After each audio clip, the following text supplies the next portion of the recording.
Hi everyone, welcome to my channel. ತಮ್ಮೆಲ್ಲರಿಗೂ ನಮ್ಮ ಚಾನಲ್ಗೆ ಸ್ವಾಗತವನ್ನು ಕೋರುತ್ತಾ ಇವತ್ತಿನ ವಿಡಿಯೋದಲ್ಲಿ 2026ನೇ ಶೈಕ್ಷಣಿಕ ಸಾಲಿನ ಇಲ್ಲಿ ವಿವಿಧ ಮೊರಾರ್ಜಿ ವಸತಿ ಶಾಲೆಗಳ ಪ್ರವೇಶಕ್ಕೆ ಸಂಬಂಧಪಟ್ಟ ಹಾಗೆ ಮೊದಲ ಸುತ್ತಿನ ಸೀಟು ಹಂಚಿಕೆ ಲಿಸ್ಟು ಇವತ್ತು ಅಂದರೆ ಇಲ್ಲಿ provisional cries allotment list for the year 2026-27 ಅಂತ ಇವತ್ತು ಬಿಡುಗಡೆ ಆಗಿರುತ್ತದೆ. ಕರ್ನಾಟಕ ಪರೀಕ್ಷಾ ಪ್ರಾಧಿಕಾರ ಇವರು ಬಿಡುಗಡೆಗೊಳಿಸಿರುತ್ತಾರೆ.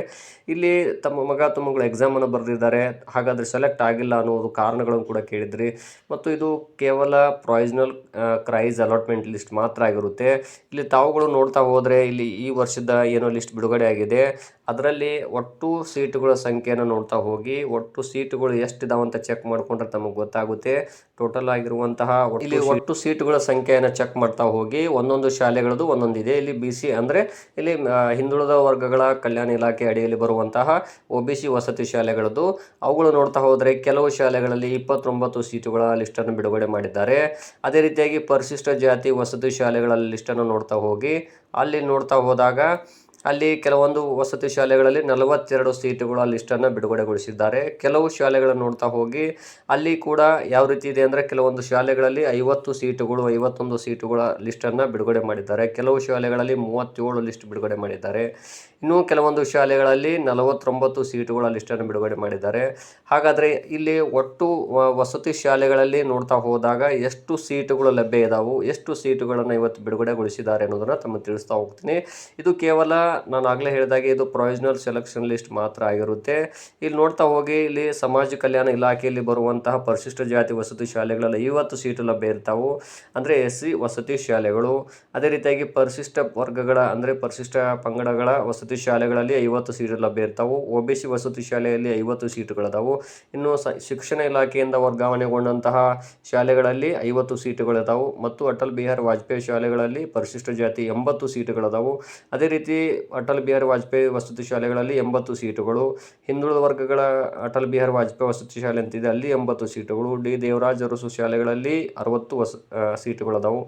ಈ ರೀತಿ ಇದ್ದಾಗ ಇಲ್ಲಿ ಅವರು ಬಿಟ್ಟಿರುವಂಥ ಲಿಸ್ಟ್ಗಳನ್ನು ನೋಡ್ತಾ ಹೋಗಿ ಕೇವಲ ಅಲ್ಲಿ 37, 38, 40, 50 ಇಷ್ಟು ಒಳಗಾಗಿ ಲಿಸ್ಟನ್ನು ಬಿಟ್ಟಿದ್ದಾರೆ. ಇನ್ನೂ ತಮಗೆ ಚಾನ್ಸಸ್ ಇದೆ. ಇಲ್ಲಿ ಬಿಟ್ಟಿರುವಂಥ ಲಿಸ್ಟುಗಳನ್ನು ನೋಡ್ತಾ ಹೋದಾಗ ಇದು ಕೇವಲ ತಾತ್ಕಾಲಿಕ ಆಯ್ಕೆ ಪಟ್ಟಿ ಆಗಿರುತ್ತದೆ, ಇದೇ ಫೈನಲ್ ಅಲ್ಲ. ಯಾರ್ದು ಸೆಲೆಕ್ಷನ್ ಆಗಿಲ್ಲ ತಾವ್ಯಾರೂ ಚಿಂತಿಸಬೇಡಿ. ಆದರೆ ಅವ್ರು ಬಿಟ್ಟಿರುವಂಥ ಲಿಸ್ಟಲ್ಲಿ ಇವರೆಲ್ಲರೂ ಇರ್ತಾರೆ ಮುಂದೆ ಫೈನಲ್ ಲಿಸ್ಟಲ್ಲಿ, ಬಟ್ ಇವ್ರ ಜೊತೆಗೆ ಇನ್ನೂ ಕೆಲವರು ಆ್ಯಡ್ ಆಗುವಂತಹ ಚಾನ್ಸಸ್ ಇರುತ್ತದೆ. ಇದು ಕೇವಲ ಮೊದಲ ಸುತ್ತಿಗೆ ಆಯ್ಕೆಯಾಗಿರುವಂತಹ ಲಿಸ್ಟ್ ಆಗಿರುತ್ತೆ. ಇದು ಕೇವಲ ತಾತ್ಕಾಲಿಕ ಪಟ್ಟಿ, ಇದು ಫೈನಲ್ ಅಲ್ಲ. ಫೈನಲ್ ಲಿಸ್ಟ್ ಇನ್ನೊಂದು ಬರುತ್ತೆ.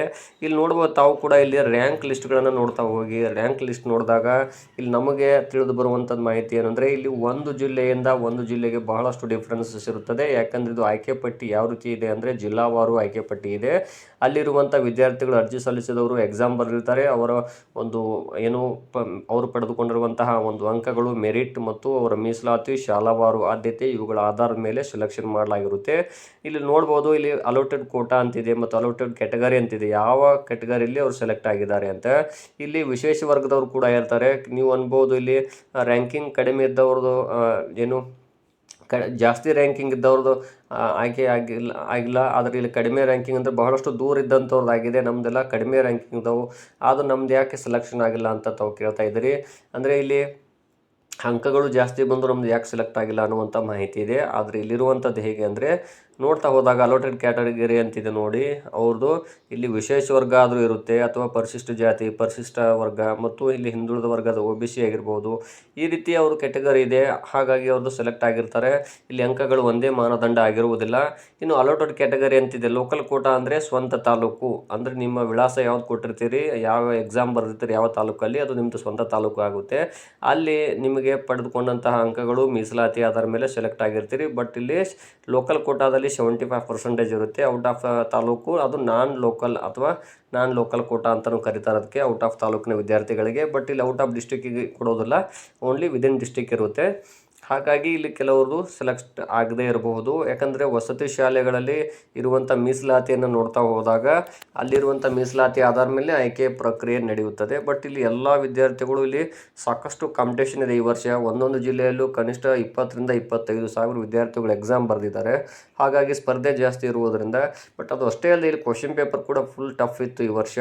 ಹಾಗಾಗಿ ಆದರೂ ಇಲ್ಲಿ ವಿದ್ಯಾರ್ಥಿಗಳು ಚೆನ್ನಾಗಿ ಎಕ್ಸಾಮನ್ನು ಬರೆದಿದ್ದಾರೆ, ಬಟ್ ಅಲ್ಲಿ ಅವರು ಮೀಸಲಾತಿ ಆಧಾರ ಮೇಲೆ ಸೆಲೆಕ್ಟ್ ಆಗಿರ್ತಾರೆ. ಬಟ್ ಇದು ಫೈನಲ್ ಆಗಿ ಹೇಳೋದಾದರೆ ಇದೊಂದು ಕೇವಲ ತಾತ್ಕಾಲಿಕ ಆಯ್ಕೆ ಪಟ್ಟಿಯಾಗಿರುತ್ತದೆ.